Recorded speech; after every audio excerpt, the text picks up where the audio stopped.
Hello everyone, myself Mamta Ikka, lecturer of Political Science. Today we are going to study part 2 of the third chapter which is Election and Representation in India, Bharat में चुनाव एवं प्रतिनिधित्व, जिसमें हम लोगों ने study किया Why do we need a election, direct and indirect election and different method of election के बारे में स्टडी कर लिया है।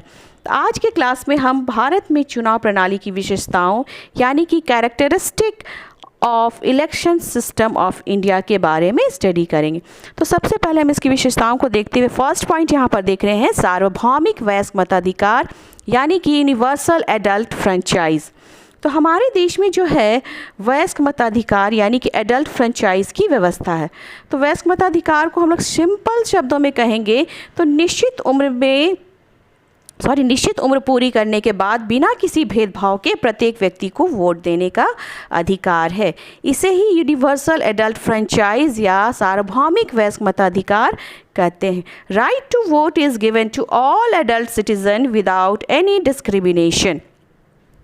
तो यहाँ पर हम लोग देखेंगे कि जब संविधान बनाया गया था उसी समय वयस्क मताधिकार की व्यवस्था भी की गई थी, लेकिन उस समय जो उम्र थी वो 21 वर्ष थी, और 21 वर्ष को ही एडल्ट की कैटेगरी में रखा गया था। फिर जब हम लोग देखेंगे कि 61 कॉन्स्टिट्यूशन अमेंडमेंट हुआ था 1988 में, और इसमें 21 वर्ष से घटा करके 18 वर्ष की उम्र को एडल्ट घोषित कर दिया गया था या एडल्ट कैटेगरी में रखा गया था। फिर यहाँ पर हम लोग ये जानेंगे कि ये किस बेसिस पर जो है नागरिकों को वोट देने के अधिकार से क्या किया जा सकता है, रोका जा सकता है। तो ऐसे कई आधार हैं जिनके कारण व्यक्ति को वोट देने से रोका जा सकता है, जिसमें हम लोग देखेंगे कि लंबे समय से कोई व्यक्ति जो है विदेश में रह रहा है और अपने देश में उनके वोटर लिस्ट में उनके नाम नहीं है, तो ऐसी स्थिति में जो है व्यक्ति क्या कर सकता है, वोट में शामिल नहीं हो सकता है। और यदि कोई व्यक्ति मेंटली डिस्टर्ब्ड है, पागल है, और उस व्यक्ति में क्या होता है, सोचने समझने की क्षमता भी नहीं होती, तो ऐसा व्यक्ति वोट दे भी नहीं सकता और सही निर्णय भी नहीं ले सकता। और यदि हम लोग थर्ड देखेंगे कि कोई व्यक्ति करप्टेड व्यक्ति है या किसी के खिलाफ देशद्रोह का मामला चल रहा है, तो वह व्यक्ति भी वोट नहीं दे सकता है। फिर यहाँ पर हम लोग सेकंड देख रहे हैं आरक्षण यानी कि रिजर्वेशन। तो हम लोग जानते हैं कि भारत देश में जो है कई ऐसे कैटेगरी के लोग हैं जो कि सामाजिक, आर्थिक और शैक्षणिक रूप से क्या है, पिछड़े हैं। इसलिए प्रैक्टिकली देखा जाए तो इन्हें रिजर्वेशन की आवश्यकता होती है, क्योंकि ऐसे पिछड़े वर्गों को काफ़ी समस्याओं का क्या करना पड़ता है, सामना करना पड़ता है। इसलिए संविधान का जब निर्माण हो रहा था उसी समय ST, SC, OBC के लिए रिजर्वेशन की व्यवस्था की गई, ताकि ये क्या कर सके, सम्मान पूर्वक जीवन व्यतीत कर सके और किसी भी प्रकार का भेदभाव, किसी भी क्षेत्र में इनके साथ किसी प्रकार का भेदभाव ना हो। फिर यहाँ पर हम लोग थर्ड देख रहे हैं महिला प्रतिनिधित्व यानी कि विमेन रिप्रेजेंटेशन।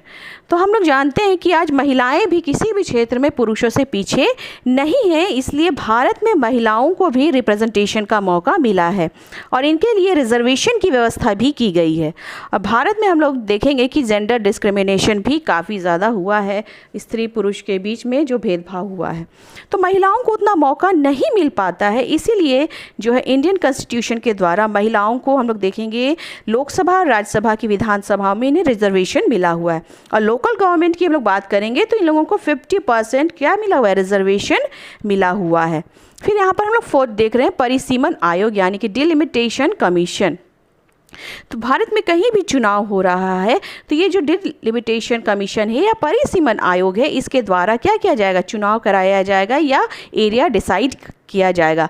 और इनकी नियुक्ति जो होती है राष्ट्रपति के द्वारा ही होती है। और चुनाव आयोग और परिसीमन आयोग के द्वारा जो है निर्वाचन क्षेत्र क्या किया जाता है, आरक्षित किया जाता है, एरिया डिसाइड किया जाता है कि जनसंख्या के आधार पर उस क्षेत्र में कितने लोग वोट देंगे और कौन से एरिया में होगा, और एरिया को क्या कर दिया जाता है, बांट दिया जाता है, और कहाँ पर चुनाव होना है ये भी परिसीमन आयोग द्वारा ही डिसाइड किया जाता है। उसके बाद यहाँ पर हम लोग लास्ट देख रहे हैं चुनाव आयोग या इलेक्शन कमीशन। तो इंडिया में हम लोग देखेंगे कि जो चुनाव कराने की जिम्मेदारी है वो संविधान के द्वारा जो है चुनाव आयोग को दी गई है। हम लोग यहाँ पर आर्टिकल 324 में देखेंगे कि इसके बारे में बताया गया है कि चुनाव आयोग जो है बिना किसी दबाव के फ्री एंड फेयर इलेक्शन करवाती है। तो अब हम लोग डिटेल में चुनाव आयोग के बारे में देखेंगे कि चुनाव आयोग है क्या, कैसे इसकी नियुक्ति होती है और चुनाव आयोग के कार्य क्या है। तो चुनाव कराने की जो सारी जिम्मेदारी है वो चुनाव आयोग को दी गई है।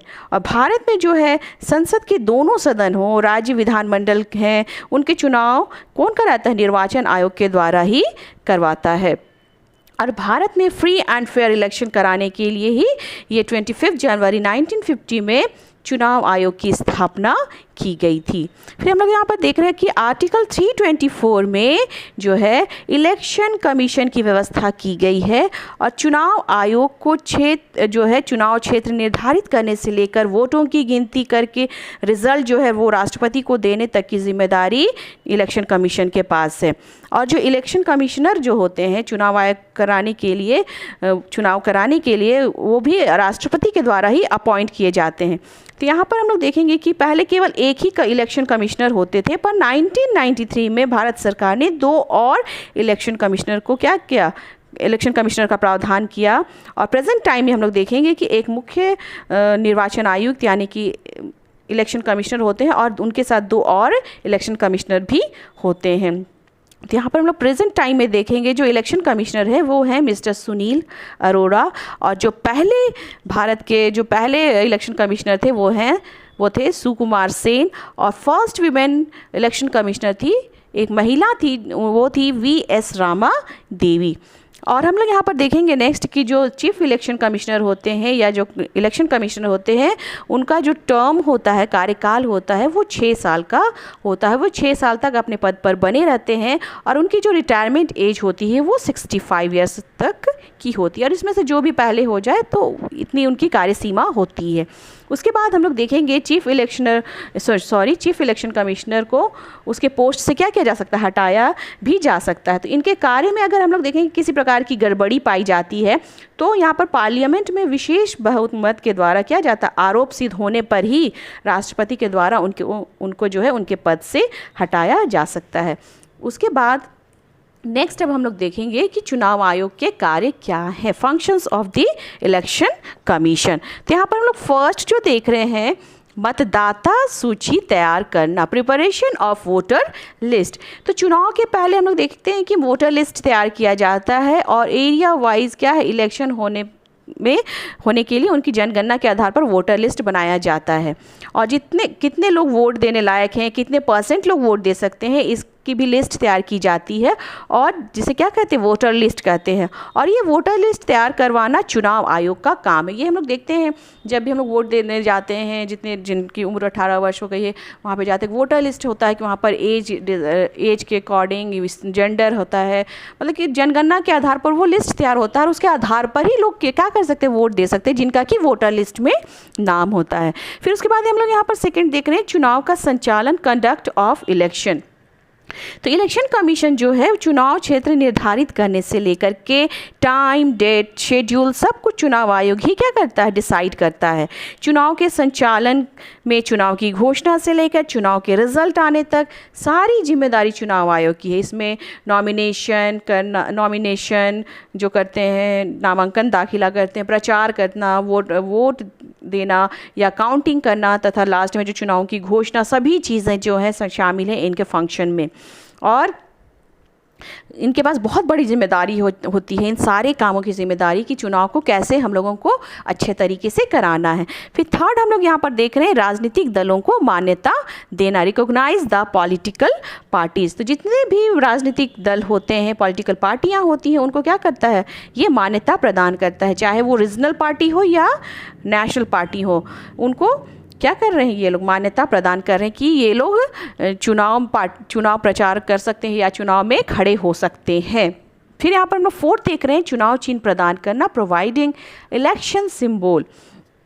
तो राजनीतिक पार्टियां चाहे वो तो रीजनल लेवल की होती हैं चाहे वो नेशनल लेवल की होती हैं, उनको उनकी पहचान के लिए एक चुनाव चिन्ह प्रदान किया जाता है जिनके आधार पर उनकी एक पहचान हो जाती है। तो ये जो पहचान प्रदान की जा रही है वो भी कौन दे रहा है? चुनाव आयोग ही दे रहा है। तो इस प्रकार हम लोग देखते हैं कि जो इलेक्शन कमीशन के पास जो है बहुत सारी जिम्मेदारी होती है और सही तरीके से जो है फेयर इलेक्शन करवाना भी इनको दिया गया है, करवाने की जिम्मेदारी दी गई है और इन्हें हर तरह के क्या करने पड़ते हैं, डिसीज़न भी लेने पड़ते हैं। फिर भी हम लोग देखेंगे इन सब के बावजूद देखेंगे कि चुनाव प्रक्रिया में कई प्रकार की कमियां भी पाई जाती है और इनमें सुधार की भी आवश्यकता है।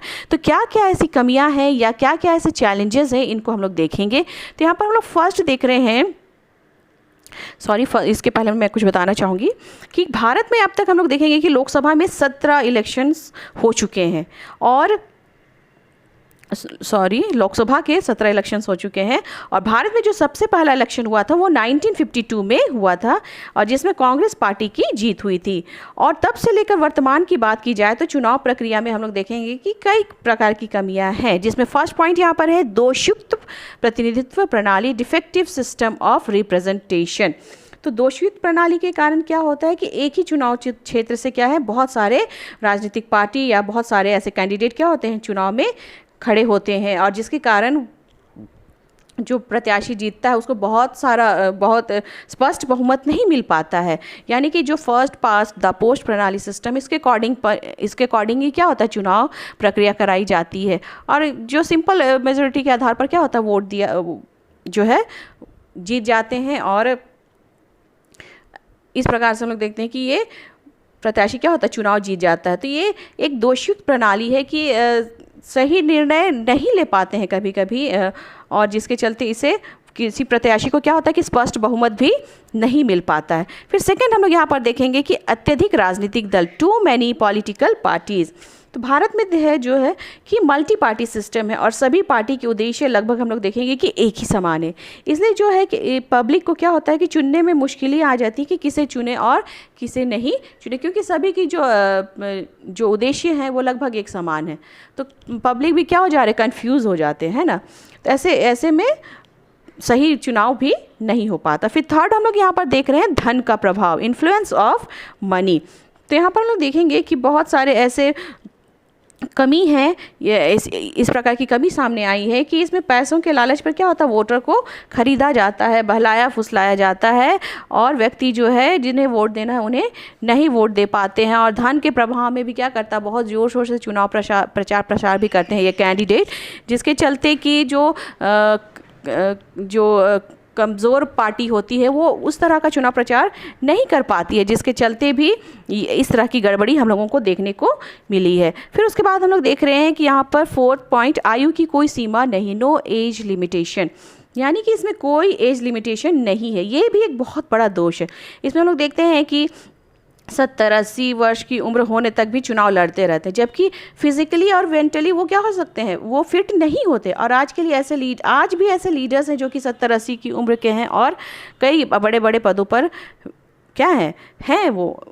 और ऐसे जब फिजिकली और मेंटली जब वो फिट नहीं है तो वो ऐसे में कैसे वो व्यवस्था को सही ढंग से चला सकते हैं। फिर उसके बाद यहाँ पर हम फिफ्थ पॉइंट देखेंगे, अपराधी प्रवृत्ति के प्रत्याशी, क्रिमिनल बैकग्राउंड के कुछ लोग होते भी हैं। तो यहाँ पर हम लोग देखेंगे कि इस प्रणाली में यह भी कमी पाई गई है कि कई क्रिमिनल बैकग्राउंड के लोग भी चुनाव में भाग लेते और कई ऐसे नेता हैं जो जेल की सज़ा काट चुके हैं, जो कि आजीवन कारावास की सज़ा भी काट रहे हैं, फिर भी उन्हें सदस्यता भी क्या हुआ है, मिला हुआ है।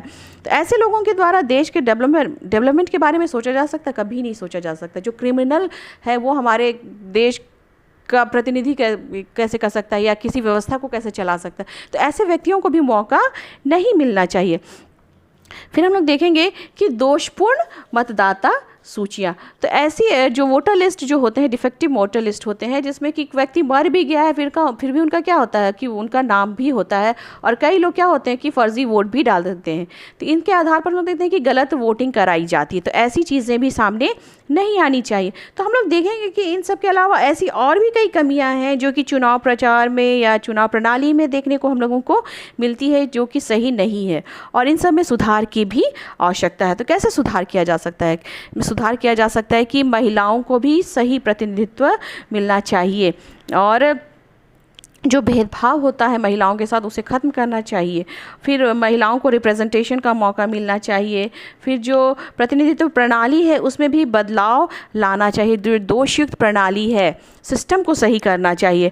और जो यहाँ पर धन का जो प्रभाव दिखाया जाता है और शक्ति के बल पर कंट्रोल किया जाता है उसको रोकना चाहिए। और जो भी खर्चे होंगे वो चुनाव संबंधी वो गवर्नमेंट फंड से होना चाहिए और जो कि लिमिटेड होना चाहिए। फिर यहाँ पर जो भी जाति धर्म के आधार पर चुनाव होता है वो नहीं होना चाहिए, क्योंकि कहीं ना कहीं ये देश को क्या करता है, बांटने का भी काम करता है।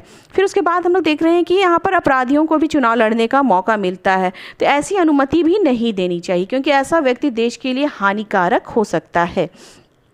और क्वालिफिकेशन बेसिस पर चुनाव होंगे तो शायद काफ़ी ज़्यादा सुधार होंगे और ऐसे व्यक्ति देश के लिए सही निर्णय भी ले सकें। क्वालिफाइड व्यक्ति ही सही निर्णय ले सकते हैं, और जो पढ़ा लिखा नहीं हो, अपराधी बैकग्राउंड का हो, तो वैसा व्यक्ति सही निर्णय कैसे ले सकता है। फिर हम लोग देखते हैं कि यहाँ पर जो मशीनरी का यूज़ किया जाता है वो उसका भी दुरुपयोग नहीं करना चाहिए, क्योंकि आजकल जो है ईवीएम मशीन के द्वारा क्या होता है, चुनाव कराया जाता है। और इसमें क्या होता है, कभी कभी टेक्निकल प्रॉब्लम हो जाता है या किसी प्रकार की गड़बड़ी हो जाती है। तो इन सब में क्या करना, सुधार करना है, ताकि चुनाव प्रक्रिया को सही तरीके से किया जा सके, जो कि देश के सिस्टम के लिए भी क्या है, सही है। तो हम लोग ये देख रहे हैं कि चुनाव में कई तरह की कमियां हैं, तो उसमें सुधार बहुत ही आवश्यक है, क्योंकि ये इस चुनाव के माध्यम से ही क्या किया जाता है, सरकार का चुनाव होता है, सरकार हमारे लिए शासन करती है, हमारी नीतियां बनाती है। तो सही सरकार का चुनाव तभी होगा जबकि चुनाव प्रणाली सही हो पाएगी। तो आज का जो हमारा चैप्टर है यहीं समाप्त होता है। नेक्स्ट क्लास में हम लोग नेक्स्ट चैप्टर के साथ फिर मिलेंगे। Thank you.